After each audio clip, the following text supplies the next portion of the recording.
সম্মানিত বাংলাদেশ থেকে আজকের ওয়ামির উদ্যোগে অনুষ্ঠিত আজকের সিয়াম প্রিপারেশন প্রসঙ্গে গুরুত্বপূর্ণ এই অল্প সময়ের প্রোগ্রামে সম্পৃক্ত ভাই এবং বোনেরা, আসসালামু আলাইকুম ওয়া রাহমাতুল্লাহি ওয়া বারাকাতুহু। প্রোগ্রামটা নেয়ার আমার কোনো সময়ও ছিল না, ইচ্ছাও ছিল না। আমি রমজানে কোনো প্রোগ্রামই করতেছি না, শুধু রিদওয়ান ভাইয়ের অনুরোধ রক্ষা করা আমার জন্য আমি খুব জরুরি মনে করি সব কিছুতে। তো অনেকটা অপ্রস্তুত অবস্থাতেই অল্প সময়ের জন্য আমি কথা বলতে চাই। আল্লাহ তাআলার কাছে তৌফিক কামনা করছি এবং আপনাদের কিছু প্রোগ্রাম আদি পরিকল্পনা শুনে আমি খুব আনন্দিত হয়েছি। রমজানকে এইভাবে পরিকল্পিতভাবে ব্যয় না করা আমাদের একটা বড় ভুল ছিল। আলহামদুলিল্লাহ, আমি আজকের অনুষ্ঠানে আমাদের ভাইদের যার যতটুকুই আছে পরিকল্পনা শুনে আমি খুব আনন্দিত হয়েছি। আমি সেই প্রসঙ্গের সাথে পরিশিষ্ট যোগ করতে চাই। এমন একটা মাস আমাদের মাথার উপরে ছায়া বিস্তার করেছে। রাসূলুল্লাহ বলছেন, কাদ আযাল্লাকুম শাহরুন আযীম। এই মাসকে বিশেষণ দিয়েছেন আল্লাহর বিশেষণে বিশেষিত করে। আযীম হচ্ছে আল্লাহর গুরুত্বপূর্ণ সিফতের একটি।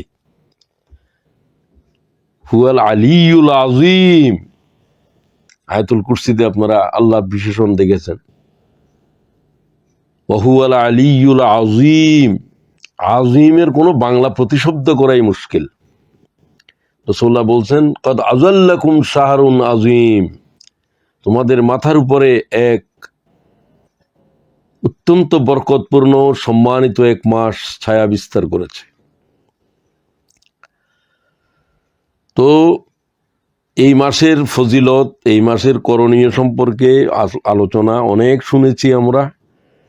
এখন যেটা আলোচনা হচ্ছে এটাকেই আমি সামনে নিয়ে কথা বলতে চাই। একটা পরিকল্পনা গ্রহণ করা দরকার যেন মাসটা পরিকল্পিতভাবে আমরা ব্যয় করতে পারি।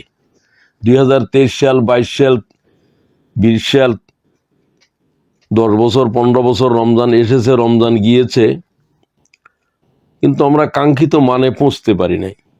আমাদের আকাঙ্ক্ষাটা কি? পরিকল্পনার একটা টার্গেট থাকে। আপনারা অনেকে বলছেন টার্গেটে জনকেই করবেন, কোরআন শরীফ এভাবে পড়বেন। তো আমি সেগুলোকে একটু সংক্ষিপ্ত আকারে বলতে চাই। আপনাদের পরিকল্পনাগুলোকে আমি স্বাগত জানিয়েছি। টার্গেট হলো 1 নম্বর, যে টার্গেটে না পৌঁছলে আল্লাহর লানত, মালায়েকার লানত, সমস্ত পয়গম্বরের লানত আমাদের উপরে থাকবে। সেটা প্রথমেই টার্গেটে রাখতে হবে। এই হাদিস আপনাদের জানা আছে, রাসূলুল্লাহ সাল্লাল্লাহু আলাইহি ওয়াসাল্লাম মিম্বরের উপরে দাঁড়ালেন আর বললেন কি? আমিন।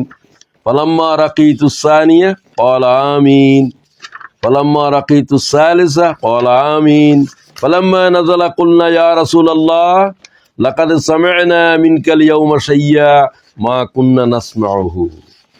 ইয়া রাসূলুল্লাহ, আপনি এরকম কেন আচরণ করলেন? আমিন বলে বলে নেমে গেলেন, কিছুই আমরা দেখলাম না, কেন এরকম করলেন? নবী করিম সাল্লাল্লাহু আলাইহি ওয়াসাল্লাম বললেন, তোমরা দেখো নাই আমার সামনে জিব্রাইল দাঁড়িয়েছিল আমি যখন মিম্বারের উপরে খাড়া হয়েছি। জিব্রাইল আমার উম্মতের কিছু মানুষের সম্পর্কে আল্লাহকে লক্ষ্য করে লানত দিচ্ছিল, অভিশাপ দিচ্ছিল। ফাকালা বাউদা মান আদরাকা রমজান। যারা রমজান শরীফকে পেয়েছে, ফালাম ইউগফারা লাহু, জীবন থেকে গুনাহ মিদায় করে মাসুম হইতে পারলো না, রমজান শরীফ পাওয়ার পরেও আল্লাহর কহর ও গজব তার উপরে। এটাকে টার্গেটের ভিতরে রাখা যায় কিনা আপনারা ভাবেন। এখন সব টার্গেটের 1 নম্বর টার্গেট। এক খতম কোরআন শরীফ না পড়লে তো এই ধরনের কোনো অভিশাপ দেওয়া হয়েছে কোনো হাদিস আমার জানা নাই, আর মনে হয় কারো জানা নাই। এই আমলটা না করলে আল্লাহ তাআলার সমস্ত মালাইকার অভিশাপ শুধু নয়, রাসূলুল্লাহ বললেন আমিন, আল্লাহ জিব্রাইলের এই বদদোয়া কবুল করো। আমি বাকি দুইজনের কথা বললাম না, তিনজনের কথা আছে এখানে। তিন শ্রেণীর মানুষের রমজান শরীফের সাথে সম্পর্কিত, যেহেতু আলেমেরা বুঝবেন। বাউদা, বাউদা বামানা লড়ে না, আল্লাহর গজব, আল্লাহর লানত, আল্লাহর অভিশাপ তার উপরে। কুলতু আমিন, আল্লাহ জিব্রাইলের বদদুয়া কবুল করো। তো এটার থেকে কি বাঁচতে হবে না হবে না? তাহলে এক নম্বরের টার্গেট হবে রমজান শরীফ বিদায় হওয়ার আগে, রমজান শরীফ শুরুতেই আমরা আমাদের জীবনকে, রমজান শরীফের অর্থই হলো যে জ্বালিয়ে দেওয়া। একটা মাসের নাম শুধু আল্লাহ কোরআন শরীফে আল্লাহর ভাষায় আল্লাহ জবানে বলেছেন শাহরু রমজান। রমজান তো একটা মাসের নাম, নাম আল্লাহ রেখেছেন যেদিন পৃথিবীর জন্ম হয়েছে সেদিন। কিন্তু কোন মাসের নাম আল্লাহ কোরআন শরীফে আপনি নিয়েছে আরেকটা মাসের নাম বলেন? শাওয়ালের নাম নিয়েছে, মুহররমের নাম নিয়েছে, হাদিস শরীফে পাবেন। যে মাসটার নাম আল্লাহ শুধু আল্লাহর জবানে কোরআন শরীফে ওহী করেছে, এই সেই মাস। সেই মাসের অর্থটা কি? জ্বালিয়ে দেওয়া, পুড়িয়ে দেওয়া, ভস্মীভূত করা, দাহ করা। সমস্ত জিন্দেগির গুনারে দাহ করো, পুড়ে দাও, ছাই করে দাও, নিঃশেষ করে দাও, ডিলেট করে দাও, নিচ্ছিন্ন করে দাও।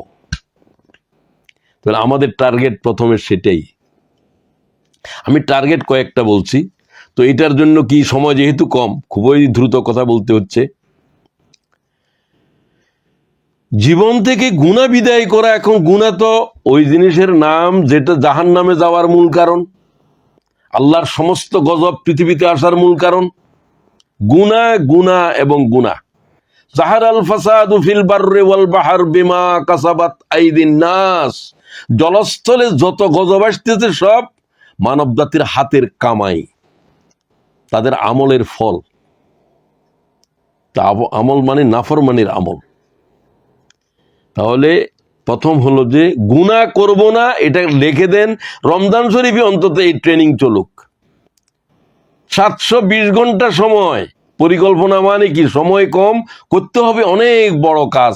এটাকে জিন্দেগির উপর আনতে হবে, মাসুম হয়ে যেতে হবে। তো মাসুম হওয়ার জন্য রমজান কি, রাসূলুল্লাহ কি বলেন?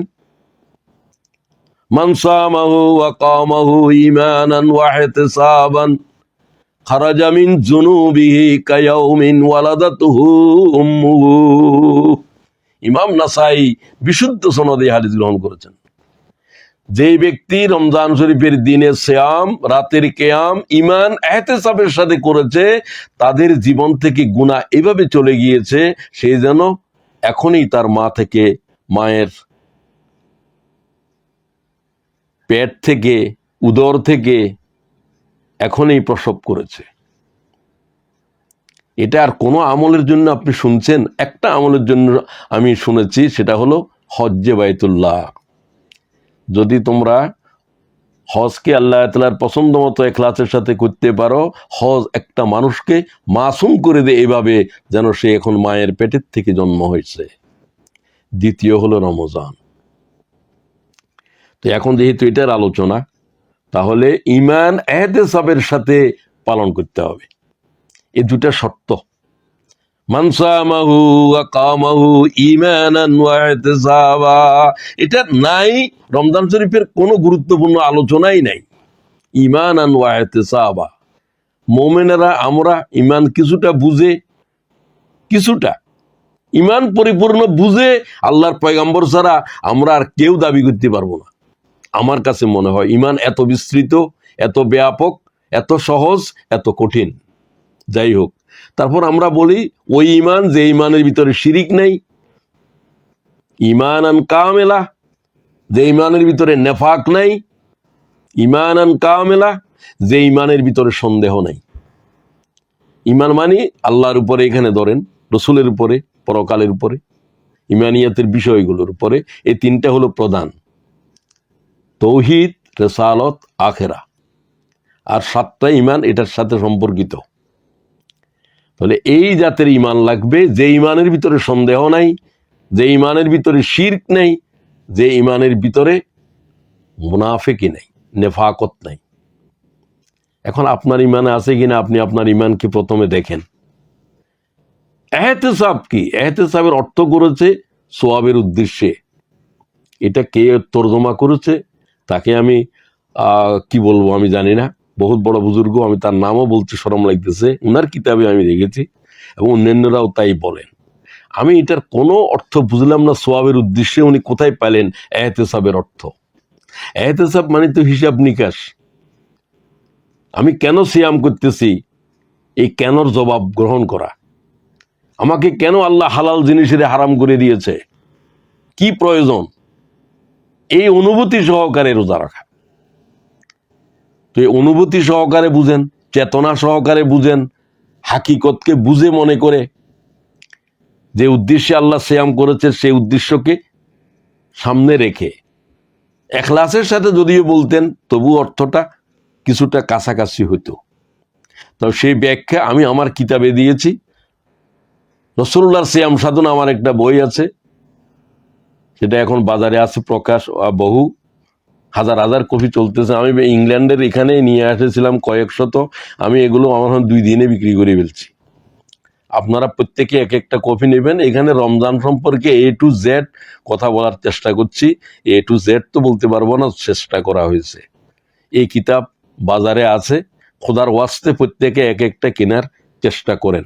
আমি এই বিষয়ে শেষ করতে চাই প্রথম পরিকল্পনা।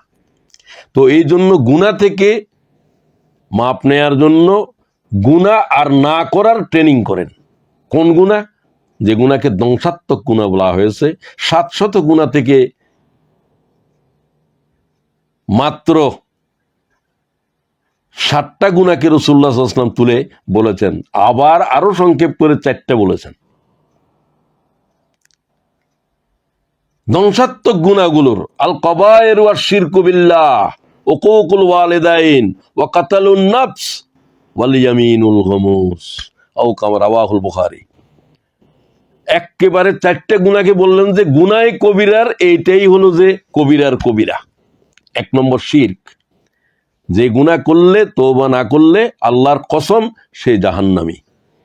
আল্লাহ বলছেন তাকে মাফ করব না, মাফ করব না। একটা গুনার উপরে আল্লাহ বলছেন সারা কোরআনে আমার আর জানাই নাই, ইন্নাল্লাহ লা ইয়াগফিরু, ইন্নাল্লাহ লা ইয়াগফিরু, আল্লাহ ক্ষমা করবে না। আল্লাহ বলছেন আমি একটা গুনাহ ক্ষমা করব না। আপনিও তো করেন না। বউয়ের যত গুনাহ যত দোষ আছে সব মাফ করেন, পরকিয়া মাফ করেন। বিছানায় যদি অন্য কেউ স্বামী স্ত্রীর ভিতরে শিরিক দে অংশগ্রহণ করে, এটা কি ক্ষমা করেন? এটাকে শরীয়তেও ক্ষমা করে না। তবে হ্যাঁ, সে তওবা করলে, অনুতপ্ত হলে, একটা ভুল হয়ে গেছে, মাফ করে দেওয়ার কথা আছে। তাহলে মাফের জন্য হলো তওবা। ইল্লা মান তাবা ওয়া আমানা ওয়া আমিলা আমালান সালিহা ফাউলাইকা ইউবাদদিলুল্লাহু সাইয়্যাতিহিম হাসানাত ওয়া কানা আল্লাহু গফুরার রহিমা। এইরকম আয়াত সারা কোরআনে এক জায়গায় আছে। আমি কোরআন শরীফের 80-র দশক থেকে পড়ে আসতেছি, প্রতি বছরে অন্তত 2-3 বার শেষ করি। তো এইভাবে পরে 80-র দশক থেকে কোরআন শরীফের উপরে আল্লাহ তাআলা আমাকে আমার নজর বুলাবার তৌফিক দিয়েছেন। আমি এই আয়াত একটাই আছে কোরআন শরীফে, আমি আর দ্বিতীয়টা পাই নাই। সূরা ফুরকান সম্ভবত 68। ইল্লা মান তাবা ওয়া আমানা ওয়া আমিলা আমালান সালিহা। এর আগে 3টা কবিরা গুনার কথা আল্লাহ বলছেন, এটা কোনো মুমিন করতে পারে না।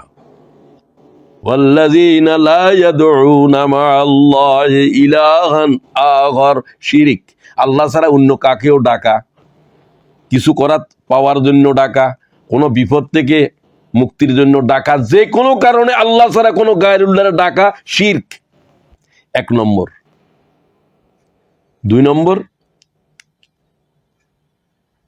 والذين لا يدعون مع الله إلها آخر ويقتلون النفس التي حرم الله إلا بالحق, সঙ্গত কারণ ব্যতি রেখে আল্লাহর কোন গোলামকে খুন করা। আল্লাহর সাথে সবচেয়ে বড় গুনার নাম শিরক। মানব জাতির উপরে যত গুনাহ আছে, যত অপরাধ আছে, সবচেয়ে বড় অপরাধ রক্তপাত করা, নিরপরাধ কোন মানব খুন করা। একটা মানব খুন করা, রাসূলুল্লাহ বলছেন সমগ্র দুনিয়াকে ধ্বংস করে দেওয়া, এর চাইতে বড় গুনাহ। মান কাতালা নাফস বিগাইরি নাফস ফাকান্নামা কাতালান নাসা জামিয়া। একটা নিরপরাধ মানুষের যে খুন করেছে, যে সমগ্র কোটি কোটি মানবতারে খুন করে দিয়েছে। এটা আল্লাহর কোরআন বলছে। তাহলে এই গুনাহ থেকে বাঁচতে হবে। এখানে আল্লাহ তিনটে কথা বলছেন, ওয়ালা ইয়াজনুন। মানুষ নিজের উপরে যত গুনাহ করে, সবচেয়ে বড় গুনাহ হলো ব্যভিচার। আমি ক্ষেত্র বলে দিচ্ছি, মানব জাতির সাথে যত গুনাহ আছে, সমস্ত গুনার সাথে ভয়ঙ্কর গুনাহ হলো কতল। কতলের সাথে সম্পর্ক থাকা, তাকে কতল করা হোক, তাকে ফাঁসি দেয়া হোক, এই লব্ধ যার থেকে বলেছে সে হত্যার অপরাধী। শুধু বিচারক নয়, শুধু বাদী নয়, সমর্থনকারী। যাই হোক, সেগুলোর দিকে আমি যাচ্ছি না। এবং জেনা মানুষ বুঝেই না। চোখের ভিতরে জানা, কানের ভিতরে জানা, ধরার ভিতরে জানা চলছে। সমগ্র পৃথিবী জেনার মহা লোনা দরিয়ার ভিতরে ডুবে গেছে। আপনি আমি সবাই, ইচ্ছাকৃত অনিচ্ছাকৃত। তার থেকে তওবা ছাড়া কোনো ইল্লা মান তাওবা, এই তিনটে গুনাহ যারা করে ফেলছে, এখানে আল্লাহ শিরিকের মাফ করার এই আয়াতের ভিতরে শুধু খোঁজখবরই দিচ্ছে।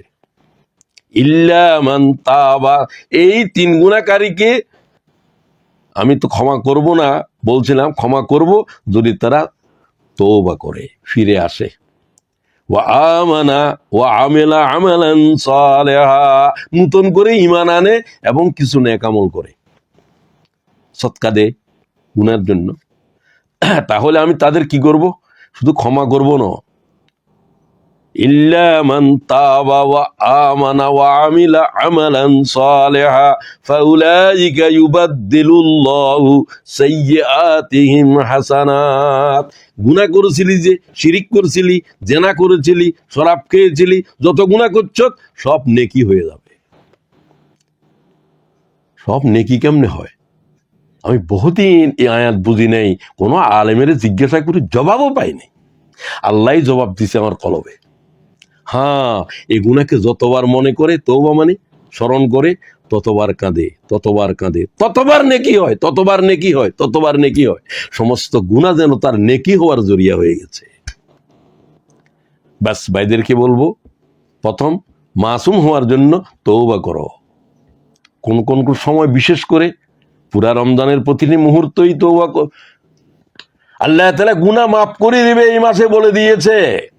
নাব্বে ইবাদি, আমার বান্দাদেরকে জানায় দাও মুহাম্মদ, আনাল গফুরুর রহিম। এটা ওই কোরআনের আয়াত, আমি গফুরুর রহিম। গাফুর নয়, রহিমও। গফুর হয়ে ক্ষমা করে দিই, আর রহিম হয়ে তার গুনাহগুলোকে নেকি দিয়ে বদলে দিই। আপনি সফল সে ব্যক্তি যার রমজান শরীফ তার গুনাহকে, অতীত গুনাহগুলোকে নেকি বানিয়ে দিয়েছে, যখন আল্লাহ তাকে এইভাবে তওবা করার তৌফিক দিয়েছে। শেষ রাতে উঠবেন, যখন আল্লাহ বলেন গুনাহ মাপ চাওয়ার কেউ আছে কিনা, এই কথাটা 24 ঘন্টার ভিতরে এক সময় শুধু বলে। কোন সময়? রাসূলকে জিজ্ঞাসা করা হয়েছে সবচেয়ে উৎকৃষ্ট সময় কোনটি? আইয়ু সাআতি আফজাল ইয়া রাসূলুল্লাহ, হুজুর সবচেয়ে উৎকৃষ্ট সময় 24 ঘন্টার ভিতরে কোন সময়টা? জাওফুল লাইলিল আখির। রাসূলুল্লাহ জবাব দিলেন, রাতের শেষ অংশ, যে অংশে জাগ্রত থাকা নবীর উপরে আল্লাহ ফরজ করে ওই করেছেন। ইয়া আইয়ুহাল মুযাম্মিল কুমিল লাইল ইল্লা কালিলা নিসফাহু আও ইনকুস মিনহু কালিলা। ও মুহাম্মদ, অর্ধেক রাতের পর কি করে ঘুমাবে তুমি? নবুয়তের দায়িত্ব দেওয়া হয়েছে ঘুমানোর জন্য নয়, সমগ্র মানবতার ফিকির করো। তাহলে এই যোগ্যতা আসার জন্য অর্ধেক রাতের পরে তুমি জাগ্রত থাকো, কম বেশি। তো সেটা বিশেষ করে রাত যখন আর 3 ভাগের 1 ভাগ বাকি থাকে। ইয়ানজিলু রাব্বুনা তাবারাকা ওয়া তাআলা কুল্লু লাইলাতিন ইলা সামাইদ দুনিয়া। প্রতি রাতের 3 ভাগের 1 অংশ যখন বাকি থাকে, আল্লাহ নিকটতর আকাশ থেকে জমিনের দিকে 3টা আওয়াজ দেয়। বুখারীর রওয়ায়াত, বিশুদ্ধ। বুখারী বললে তো আর বিশুদ্ধ বলার প্রয়োজন নাই, বিশুদ্ধতম। কি বলে? মাইয়াদউনি ফাস্তাজিবা লাহু, আমাকে ডাকার কেউ আসো, আমি ডাকের জবাব দিতে আসছি। তখনই আল্লাহরে ডাকো। কি ডাকো? সুবহানাল্লাহ, আলহামদুলিল্লাহ, লা ইলাহা ইল্লাল্লাহ, আল্লাহু আকবার। ঘুমের থেকে উঠে রাসূলুল্লাহ 10 বার বলতেন সুবহানাল্লাহ, আলহামদুলিল্লাহ, আল্লাহু আকবার, লা ইলাহা ইল্লাল্লাহ, লা হাওলা ওয়ালা কুওয়াতা ইল্লা বিল্লাহ। এরপরে বলো আল্লাহুম্মা গফিরলি যামবি। ইমাম বুখারী বলছেন, যারা ঘুমের থেকে উঠে এইভাবে করে আর সাথে বলে লা ইলাহা ইল্লাল্লাহ ওয়াহদাহু লা শারীকা লাহ, লাহুল মুলক ওয়া লাহুল হামদ ওয়া হুয়া আলা কুল্লি শাইইন কাদির, আল্লাহুম্মা গফিরলি। ইমাম বুখারী এই হাদিস নিয়ে বলছেন, রাসূলুল্লাহ বলছেন তার গুনাহ সাথে সাথে মাফ হবে। এই হাদিস আপনারা যদি না জেনে একবারে ইমাম বুখারীর বিশুদ্ধ সনদে জেনে নেন, গুনাহ মাফ হওয়ার জন্য ঘুমের থেকে উঠে যারা এটা বলে, তা আপনি বলেন প্রতি রাত বলতে পারেন, রমজান শরীফে যদি উঠবেন ঘুমের থেকে না জানলেও সেহরির জন্য উঠবেন, তখন আল্লাহর এই ডাকে 3 ডাকের 1 ডাকের জবাব দেন। আল্লাহরে ডাকেন, ইয়া আল্লাহ, ইয়া রহমান, ইয়া রহিম, ইয়া হাইয়ু ইয়া কাইয়ুম। হাইয়ু আর কাইয়ুম শব্দ হচ্ছে ইসমে আজম। এটা যে আয়াতের সাথে আছে সেটা ইসমে আজম, যে দোয়ার সাথে আছে সে দোয়া ইসমে আজম। ইসমে আজম টাজমের ব্যাখ্যা দিতে পারবো না, সময় নেই। সময় দিছে আমাকে 15-20 মিনিট, 15-20 মিনিট তো হয়েই গেছে। কথা এখন বলছি মাত্র একটা, কথা আরো বলতে হবে 3টা 4টা। যাই হোক, তাহলে তওবা ইস্তেগফারকে জরুরি করো রমজান শরীফে। বিশেষ করে গুনাহ যা হয়েছে এগুলার জন্য কোনো ভয় করবা না, নিরাশ হওয়ার কোনো কারণ নাই। এই নিরাশ হওয়া হারাম। নিরাশ হওয়া আল্লাহ তাআলার উপরে বান্দার ইমানের খললিয়ত। তো আল্লাহ তাআলার থেকে শুনেন হাদিসে কুদসি, ইয়া ইবনে আদম, বলে দাও ভাই মোহাম্মদ ইবনে আদমের কাছে আমার এই খবর। বনি আদম, আমরা সবাই ইবনে আদম। লাউ বালাগাত যুনুবুক আনাতাস সামা, তোমার গুনাহ যদি সমগ্র পৃথিবীকে বেষ্টন করে মহা আকাশের ছাদ পর্যন্ত পৌঁছে যায়। হাদিসের লফজ দেখেন কি রকম। এরকম কোন হাদিস আমি শুনিই নাই, আর এটা হাদিসে কুদসি। লাউ বালাগাত যুনুবুক আনাতাস সামা, মহা আকাশের ছাদ পর্যন্ত গুনাহ পৌঁছে গেছে একজন খোদার নাফরমানের, আমার আপনার। এতটুকু গুনাহ তো অনেকের হইতেই পারে না, কোনো না ফেরাউনেরও আছে কিনা জানি না, আকাশের ছাদ পর্যন্ত গুনাহ পৌঁছে গেছে। আচ্ছা ধরলাম পৌঁছছে, সুম্মাস্তাগফারতানি, আমার কাছে একবার তওবা কর। আস্তাগফিরুল্লাহ আল্লাযী লা ইলাহা ইল্লা হুয়াল হাইয়ুল কাইয়্যুম। হাইয়ুল কাইয়্যুমের ইস্তেগফারকে রাসূলুল্লাহ বলছে ইস্তেগফারের অ্যাটম বোম। এটা যদি আল্লাহর পয়গম্বরকে যুদ্ধের জমিনের উপরে রেখে আমার উম্মত যদি পালা যায়, আমাকে আহত রেখে, তার গুনাহও মাফ হয়ে যাবে। এটা তো সাইয়্যিদুল ইস্তেগফারের জন্য শুনি নেই। তো আবার আমার সাথে বলেন, অনেকে জানেন, আর এটাকে ইউটিউবে রেকর্ড করেন, আস্তাগফিরুল্লাহ আল্লাযী লা ইলাহা ইল্লা হুয়াল হাইয়ুল কাইয়্যুম। এই ইস্তেগফার করে হায়াতের জিন্দেগির तमाम গুনারে জ্বালায় দাও, মাসুম হয়ে যাও। প্রথম রমজান থেকে শুরু করো। আর ইস্তেগফার শব্দ এটা জিহ্বার উপরে বসায় রাখো, শুধু আস্তাগফিরুল্লাহ আস্তাগফিরুল্লাহ। আমি যেটা বললাম এটাও আস্তাগফিরুল্লাহ, লা ইলাহা ইল্লা আনতা সুবহানাকা ইন্নী কুনতু মিনাজ জালিমিন, এটা নূহ আলাইহিস সালামের আস্তাগফিরুল্লাহ। রাব্বানা যালামনা আনফুসানা, আদম আলাইহিস সালামের ইস্তেগফার। এগুলো সব ইস্তেগফার, এগুলোর যে কোনো একটা বললেও হয়।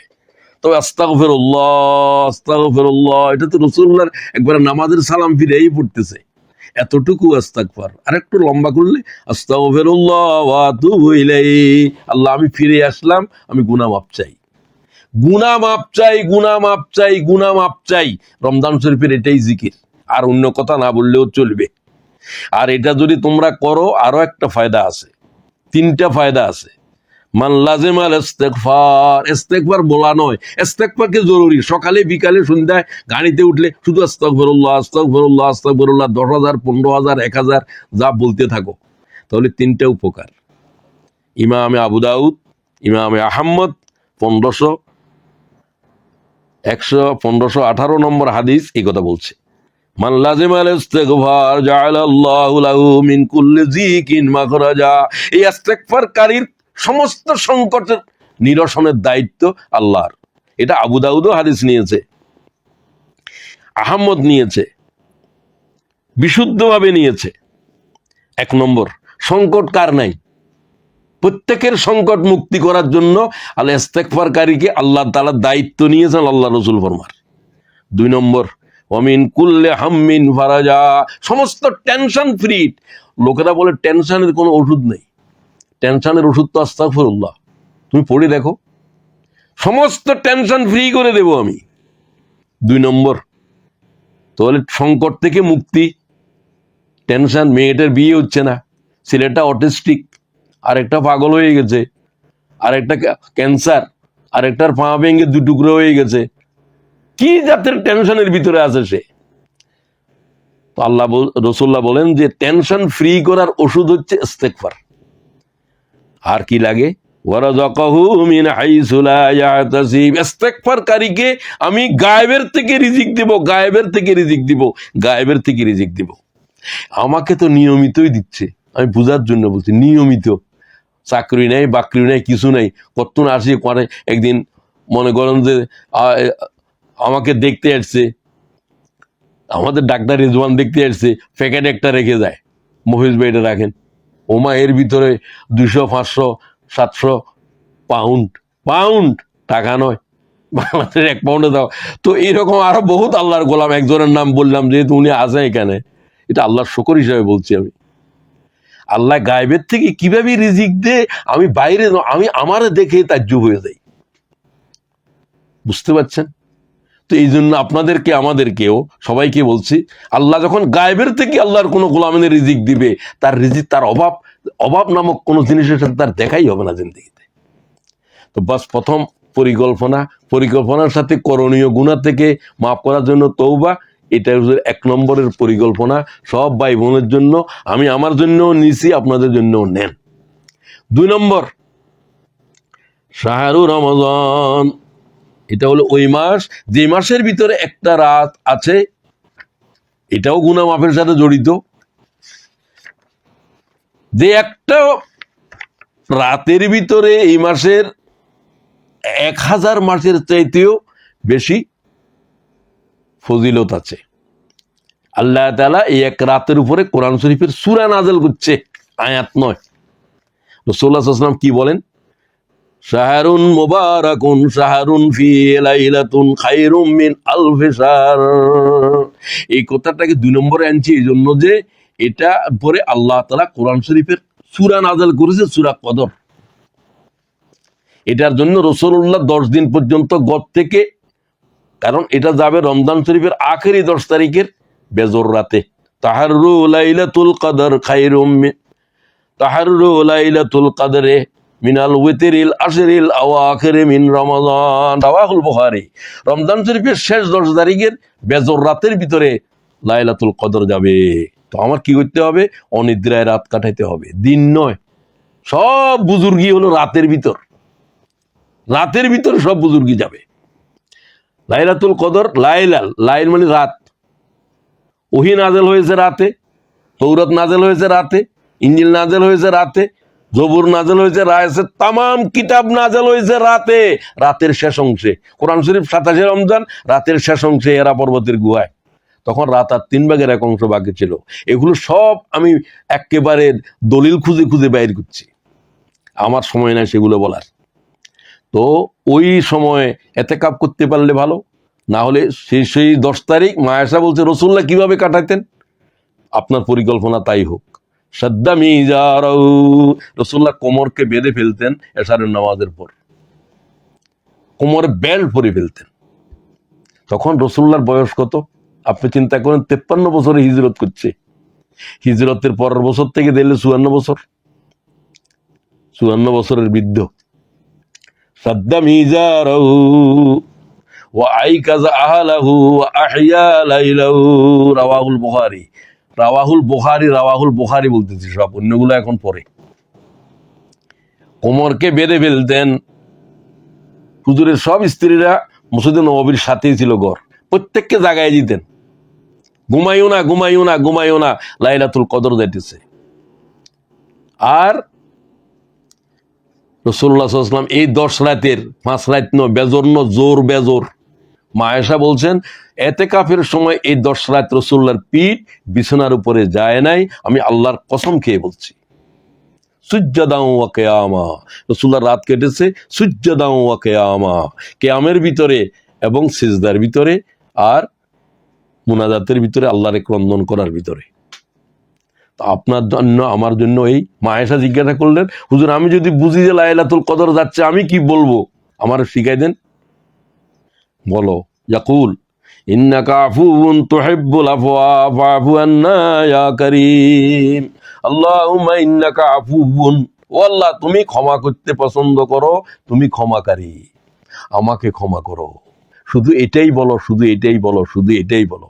সারা রাত এক খতম কোরআন শরীফ করতেও বলেন নাই, আল্লাহুম্মা ইন্নাকা আফুউন তুহিব্বুল আফওয়া ফাআফু আন্না ইয়া কারীম। আন্না বলতে পারেন, আন্নিও বলতে পারেন, আমাদেরকে, আমাকে। আয়েশা তুমি এটাই বলো শুধু, ও আল্লাহ আরে মাফ করে দে, লাইলাতুল কদরে আর কিছু চাই না, মাফ করে দেন, মাফ করে দেন, মাফ করে দেন। মাফের উপরে আর কি বলতাম? ওই আল্লাহ তাআলা যে 3 ডাক দে, একটা গেল, দ্বিতীয় ডাক কি? মাইয়াদউনি ফাস্তাজিবা লাহ, মাইয়াসআলুনি ফাউতিয়া লাহ। আমার কাছে চাওয়ার কিছু আছো? মেয়েটার বিয়ে হচ্ছে না, তো বিয়ে চাও। অসুস্থ মায়ের সেবা চিকিৎসা হচ্ছে না, এটা চাও। যা আল্লাহর কাছে চাও, আল্লাহ বলছে আমি দিতে আসছি। এই কথা তো আল্লাহ কোনো সময় বলে না, আমরা বলি।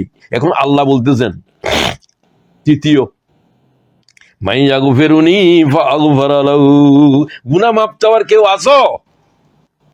তো আমি তো বলি যে আল্লাহ রে, ও আল্লাহ তুমি ডাকতেছো যে গুনাহ মাফ করার কেউ আছো? তামাম সৃষ্টি এখন জাগ্রত রাতের শেষ অংশে। আমি তো সেহরির জন্য উঠবো, আপনি 2 রাকাত 4 রাকাত নামাজ পড়েন, তারপরে কাঁদেন। রাসূলুল্লাহ সাল্লাল্লাহু আলাইহি ওয়াসাল্লাম রাত জাফরন করার কিভাবে, সেগুলো আলোচনা করতে পারতেছি না। নামাজের পরে হাত তুলতেন বেলালের আজান পর্যন্ত, এবং হুজুর অজর ধারে কাঁদতেন, এক একটা আয়াত পরে রাত শেষ করে দিতেন। যে আয়াত বেশি পড়ে কাজ শেষ করতেন সেটা সূরা মায়েদার 118 নম্বর, 118 নম্বর। নাম টাম বলে দিছি, আপনি পড়েন। কথা বুঝতে পারছেন? আমি সেদিকে আর যেতে পারতেছি না। দ্বিতীয় কথা বলতেছি, দ্বিতীয় পরিকল্পনা, দ্বিতীয় না তৃতীয়, দ্বিতীয় গেল লাইলাতুল কদর অন্বেষণ করা। আর লাইলাতুল কদর পাই নাই, 2025 সালে লাইলাতুল কদর পেতে হবে আমাকে। যদি পেতে হবে, নিশ্চিত করতে চান, এতেকাপ করেন। যদি এতেকাপ করতে না পারেন, বেজর রাতে এতেকাপ করেন, 24 ঘন্টার এতেকাপ আছে। অন্তত রাত অনিদ্রায় থাকেন। রসুল আহিয়া লাইলাহু, রসুল্লাহর চোখ নিদ্রা দেখে নাই। মা আয়েশা বলছে পিঠ বিছনা দেখে নাই। তো বেজর রাতগুলোতে তাই করেন, অথবা এই 10 প্রত্যেক রাতে। এরপরে শাহরু রমজান আল্লাযী উনজিলা ফীহিল কোরআন, মাসের নাম ধরলেন আর বললেন যে এটা ওই মাস যে মাসে আল্লাহর কিতাব কোরআন শরীফ নাযিল হয়েছে। তামাম কিতাব নাযিল হয়েছে। ইমাম আহমদ বিশুদ্ধভাবে এই হাদিস গ্রহণ করেছেন। তৌরাত কোন দিন নাযিল হয়েছে? রমজানের। কিন্তু লাইলাতুল কদর কাকেও দেওয়া হয় নাই। কোরআন নাযিলের রাতটাকে আল্লাহ লাইলাতুল কদর বানিয়েছেন। কোরআন নাযিল হয়েছে তো রাসূলুল্লাহর উপরে, এর আগে কোনো লাইলাতুল কদর বলতে কিছু ছিল না। তো কোরআন শরীফের উপর পরিকল্পনা কি? অনেকের অনেক পরিকল্পনা শুনছি, খুশি হয়েছি। কোরআনের ভাষায় কোরআন শিখবেন, বহুত লম্বা চূড়া পরিকল্পনা যারা করে তাদের পরিকল্পনা কম বাস্তবায়িত হয়, এটাই বাস্তব। এটা আমার জিন্দেগির প্রায় 80-র দশক চলছে, এখন 70-এর অতিক্রম করছে, মানে কি? তো এখন আপনাদের কাছে আমার পরিকল্পনা হলো যে একদিন রাতের ভিতরে 1 পারা কোরআন পড়েন, টপ টু বটম আল্লাহর কোরআনের প্রতি শব্দ পড়বেন, অর্থ বুঝবেন, প্রতি আয়াত পড়বেন, গুরুত্বপূর্ণ জিনিসগুলোর তফসিরও পড়বেন। 1 ঘন্টা সময় লাগবে, না হলে 2 ঘন্টা লাগবে, এর বেশি লাগার কথা না। 1 পারা পড়তে আধা ঘন্টায় অনেকে পড়ে ফেলতে পারেন, হাফেজারা তো 15 মিনিটে পড়েন। তো অর্থ সহ পড়তে আরো আধা ঘন্টা ধরলাম, আপনার জন্য 2 ঘন্টা ধরলাম, আমার জন্য 2 ঘন্টা ধরলাম। আমার 2 ঘন্টা লাগে না, আলহামদুলিল্লাহ। আমি তো 1 পারা বুঝি কালকে রাত শেষ করেছি, রাতে শেষ করে দিছি। এখন আপনাদের প্রোগ্রাম এখন আমি প্রোগ্রাম করিও না। আপনাকে বলতেছি যে আরো এই বই পড়বেন, এই বই পড়বেন, এই সমস্ত বইগুলো কি মাদি ফেলেন না পড়ার জন্য, কোনো বই পড়বো না, এটা আমার কথা নয়। আপনি কি ইমাম বুখারীর চাইতে বড় জ্ঞানী, না রমজানের বেশি বুঝেন, না আমি বেশি বুঝি? আবু হানিফার চাইতেও কি বেশি বুঝেন? ইমাম বুখারীর সামনে 1,00,000 ছাত্র 90,000 দোয়াত গুনছে, দোয়াত। ইতিহাসের কথা বলছি, ইমাম বুখারীর উপরে অনেক পড়ার চেষ্টা না করলেও কিছু হলেও পড়ছি আমি, অনেক 1-1.5 ঘন্টা অনর্গল আমি শুধু ইমাম বুখারীর উপরে কথা বলবো, যেগুলো আপনারা অনেকে শুনেনও না। এগুলো আপনারা আমার পরিবারের লোক, আমি সবাইকে চিনি, একেবারে টপ টু বটম আমার চিনি। আলহামদুলিল্লাহ, খুব কম সংখ্যক ভাইয়েরাই লেখাপড়ার ক্ষেত্রে অস্থির আছেন, কিছু আছেন। আমাদের ভিতরে শহীদ আব্দুল মালেক সবাই হয় নাই, সব আমাদের নিজামী ভাই হয় নাই, হয় না এরকম। এগুলার সংখ্যা কম থাকে, এগুলা কম। তো এই জন্য ওই কম সংখ্যকদের ভিতরে সামিল হন। তো আপনারা তো অল্প সংখ্যক, প্রোগ্রামের নামও দিচ্ছে রেদাউন্ডা বলে, তো আমরা একবারে ঘরোয়া পরিবেশে, তো ঘরোয়া পরিবেশে আর কয়জন লোক থাকে? তো আপনারা অন্তত নেন। কোরআন শরীফের উপরে শব্দার্থে আল কোরআন, মতিউর রহমান খান, আমি এটাকে প্রেসক্রাইব করতেছি। এর প্রতিশব্দের অর্থ আছে প্রত্যেকটা আয়াতের সাথে। ইকরা বলে আল্লাহ যে কোরআন নাযিল করেছে, 80,000 শব্দ আছে প্রায়। এই প্রত্যেকটাই আপনি পড়া শুরু করেন, ইকরা ইকরা ইকরা 3 বার বলছে আল্লাহ তাআলা আল্লাহর জবান দিয়ে। ইকরা শব্দ এত হালকা জিনিস নাকি? ইকরা শব্দ এটা বহন করেছে মালায়েকা, যে মালায়েকা জিব্রাইল ছাড়া আরশ বহন করে, যে মালায়েকা আল্লাহর এই ইকরা শব্দের আল্লাহর আওয়াজ এটা বহন করতে পারবে না। এটা আকাশের উপরে নাযিল হলে আকাশ জমিন ভেঙ্গে চুরে লন্ডভন্ড হয়ে যেত, ধুলার মতো উড়ে যেত। এগুলো তো কোরআনের আয়াত। লাউ আনজালনা হাযাল কোরআন আলা, কোরআন মানে কোরআনের এক লফজ, কোরআন এক লফজ স্বীকার করলে কাফের, বুঝতে পারছেন? তো সুতরাং আপনি বলবেন যে সারা কোরআনের আর 14 বার খতম দেয়া বন্ধ করেন। অন্যরা দিয়েছেন, যাদের কাছে কোরআন, ইমাম আবু হানিফা বলছে কোরআন শরীফ আমার কাছে এইরকম, দাউদ আলাইহিস সালামের কাছে পাথর, লোহা যেরকম, হাতে ধরলে সেটা গলে মোম হয়ে যায়। ইমাম আবু হানিফা, আল্লাহ আমার কাছে কোরআন শরীফের এই কিতাবের এইরকম করে দিয়েছে। আপনি আবু হানিফা সম্পর্কে জ্ঞান নেই, আপনি জাহেল, আপনি বলেন আবু হানিফা হাদিস বুঝে না। হাদিস বুঝার ক্ষেত্রে সমস্ত মুহাদ্দিসদের আবু হানিফাই উস্তাদ, সেগুলো আলোচনার সময় নেই। এটা রেফারেন্স দিচ্ছি আব্দুর রহিম সাহেবের অনবদ্য কিতাব হাদিস সংকলনের ইতিহাস। ওই কিতাব যদি আপনি পড়েন, কিতাবেই আপনারে বলে দিবে যে আবু হানিফার হাদিসের উলুম কতটুকু ছিল। এই ধরনের কোনো কিতাব বাংলা ভাষায় নয়, অন্য ভাষাতেও কম আছে। আব্দুর রহিম সাহেবের এটা অমর অমর কিতাব, উনি যা লিখেছেন সব অমর, তবে এটা আমার কাছে বেশি প্রণিধানযোগ্য। যাই হোক, আপনি নিজেরা পড়বেন। তো ইমামে বুখারী বলেন 1,00,000 ছাত্রকে বললেন আগামীকাল থেকে হাদিসের দরস বন্ধ। এখন আপনি পড়তে প্রোগ্রাম নিয়েছেন বুখারী শরীফ পড়িবেন, বুখারী শরীফ রমজানের পরে পড়িয়েন, আপনি বন্ধ করেন। বুখারী শরীফ ওয়ালা, বুখারী যিনি প্রণয়ন করছেন তিনি বুখারী শরীফের দরজ বন্ধ করছেন। ওই আগামীকাল থেকে আল্লাহ বলছেন কোরআন শরীফের মাস শুরু হয়েছে, শাহরু রমজান আল্লাযী উনজিলা ফীহিল কোরআন। সব বইয়ের বেঁধে ফেলো না পড়ার জন্য, এক বই খোলো, কোরআন। হ্যাঁ, কোরআনের সাথে সম্পর্কিত হাদিস দরকার হলে পড়িও না, বললে মানে বুঝার জন্য শক্ত করে বললাম। এক পারা পড়ো, তারপর তো আরো সময় আছে, সেগুলো তার কিছু পড়তে পারলে পড়েন। এটা 1 নম্বর। এইভাবে 30 দিনে 30 পারা, 1 পারা বললাম এই জন্য নিশ্চিত হওয়ার জন্য। ইসলামী আন্দোলন করেন 10 বছর, কোরআন শরীফ টপ টু বটম বাকারাও পড়েন নাই আপনি। আপনি পড়ছেন, আপনার আর 10 জনের ভিতরে 9 জনই পড়ে নাই। প্রত্যেকদিন কোরআন শরীফ পড়ে, ওই এক আয়াত পড়ে, একটা হাদিস পড়ে, তাম জিন্দিগি এইভাবে চলতে আছে, বাকারা খতম হয় নাই, বুঝেও নাই এখনো। আর মিয়া বাকারা খতম করলে তো কোরআন শরীফের, আমার মনে হয় কোরআন শরীফের সমস্ত উলুমের সারমর্ম সে পেয়ে গেছে, বাকারা এই জাতের সূরা। তো এটা পড়তে হলে তো আপনাকে বুঝতে হবে। এটা আমি বুঝেছি যখন আমি কোরআন শরীফের তাফসীর লেখা শুরু করেছি, তখন আমি বুঝলাম যে এই কাজ আরো 30 বছর আগে কেন শুরু করলাম না। আমি তো আল্লাহর কিতাব পড়লাম মাত্র এখনই, যখন কোরআন শরীফের তফসির লিখতে হয়েছে তখন আমাকে তফসির ঘাটাঘাটি করতে হচ্ছে, তখনই কোরআন শরীফ পড়লাম। আলহামদুলিল্লাহ প্রথম খণ্ড তো এখন প্রেসে দিয়েছি, 3 খণ্ডে সমাপ্ত হবে। কিতাবুম মুবিন, আপনাদের জন্যই লিখেছি, আপনারা পড়বেন। বাংলা ভাষায় এই জাতের কোনো তফসির এখনো কেউ লিখেছে আমার এলেমে জানা নাই। আল্লাহ তাআলা আমাকে এই কিতাব লেখা পর্যন্ত হায়াত বকশিশ করো। যাই হোক, তো আমি আপনাদেরকে বলছি শব্দার্থে আল কোরআন, মতিউর রহমান খান। অন্য যে কোনো নিতে পারেন, এটা আমি একটা সাজেশন দিচ্ছি আপনাদেরকে। তো কোরআন শরীফের উপরে একটাই শুধু পরিকল্পনা, 2025 সালের কোরআন শরীফ একেবারে প্রতিটি শব্দ বুঝে পড়বো, আয়াত বুঝে পড়বো। দরকার হলে যেটা যেটা নোট করা দরকার পরে পড়ার জন্য নোট করে নেবেন। নোট ছাড়া লেখাপড়া নয়। আল্লাহ এটা ওহির প্রথমে বলে দিয়েছেন, আল্লামা বিল কলম, কলমের সাহায্যে আল্লাহ তাআলা ইলমের বিস্তার করছে। কলমের উপরে কোরআন শরীফের সূরা নাযিল হয়েছে। এগুলো আপনার ইউটিউবে লেখা টেখা অথবা আপনার যে সমস্ত লেখাপড়া করে কলমের লেখাপড়া এগুলা নয়। ইউটিউবের ভিতরে দুনিয়ার জাহালত যত আছে সব ঢুকছে।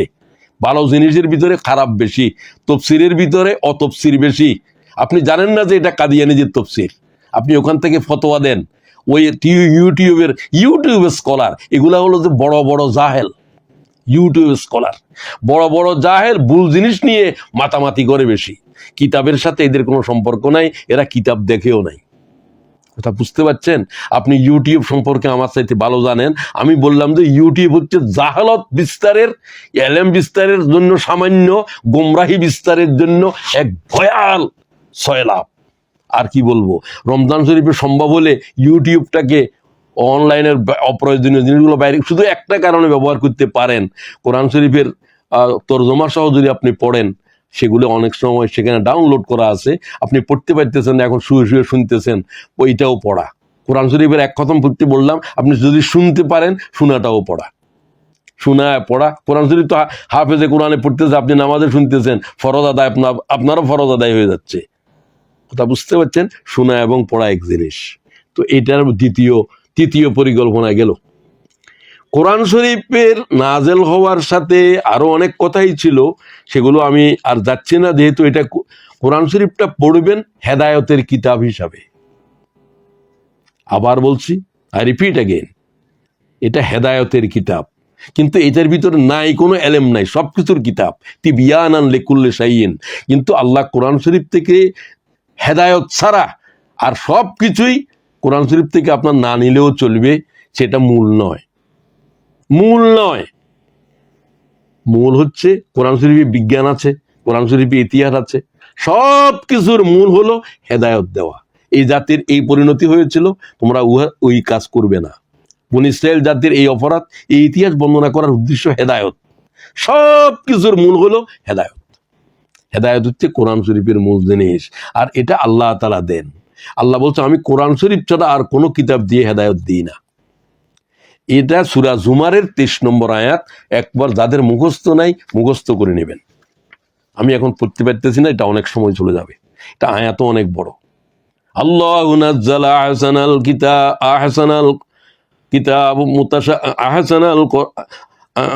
আহসানাল হাদিস কিতাবাম মুতাশাবিহাম মাসানি তাকশাইরু মিনহু জুলুদুল্লাযিনা ইয়াখশাউনা রাব্বাহুম সুম্মা তালিনু জুলুদুহুম ওয়া কুলুবুহুম ইলা যিকিরিল্লাহ যালিকা হুদাল্লাহ ইয়াহদি বিহি মান ইয়াশা। আমি এই কিতাব দিয়ে হেদায়েত দিই, এই কিতাব দিয়ে হেদায়েত দিই, এই কিতাব দিয়ে হেদায়েত দিই। তাহলে হেদায়েত অন্য কোনো কিতাবের ভিতরে নাই, বুখারী শরীফে নাই, মুসলিমে নাই, তিরমিজিতে নাই। তারপরে হেদায়েতের কিতাব হল এটা। তো আমি শেষ করতেছি, এরপরে কোরআন শরীফের জন্য এই আর তাকওয়া অর্জনের মাস। তাকওয়া অর্জন করতেই হবে। তাকওয়ার নাম শুনছি, কিন্তু তাকওয়া অনেকে আমরা বুঝিও না।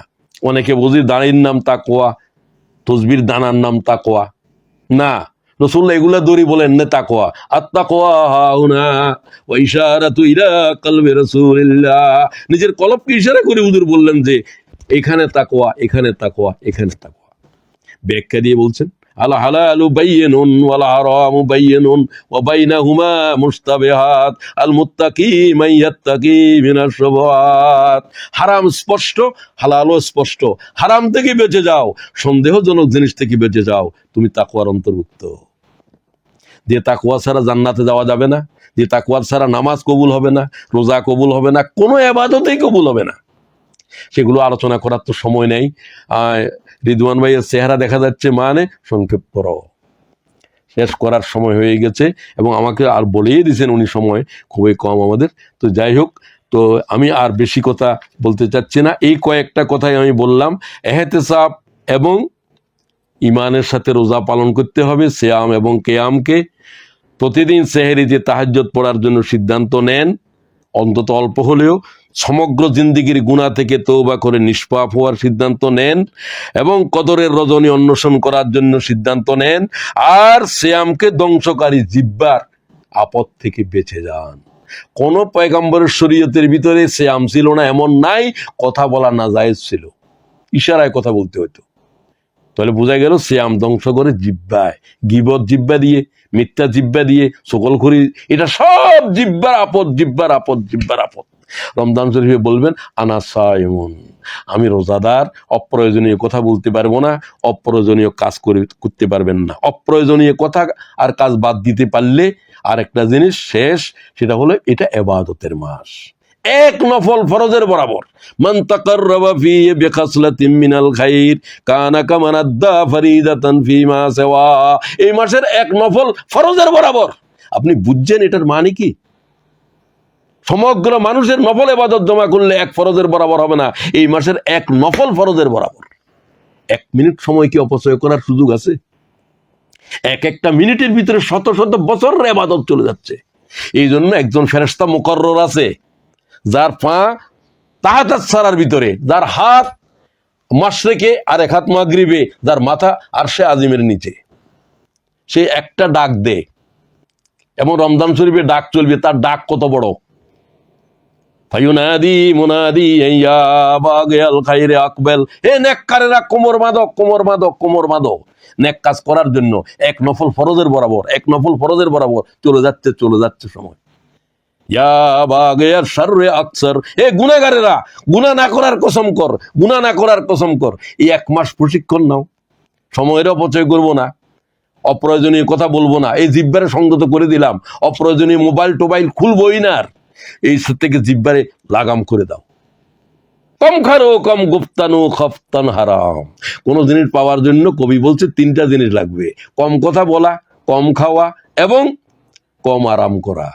কম খারো কম গুপ্তানু খফতান হারাম। তুমি যদি তোমার জিহ্বার সংযত করতে পারো, আরাম থেকে নিজের না বলতে পারো এবং অপ্রয়োজনীয় কথা কাজ থেকে জিন্দেগির সংযত করতে পারো, তাহলে তুমি তোমার টার্গেটে পৌঁছতে পারবে।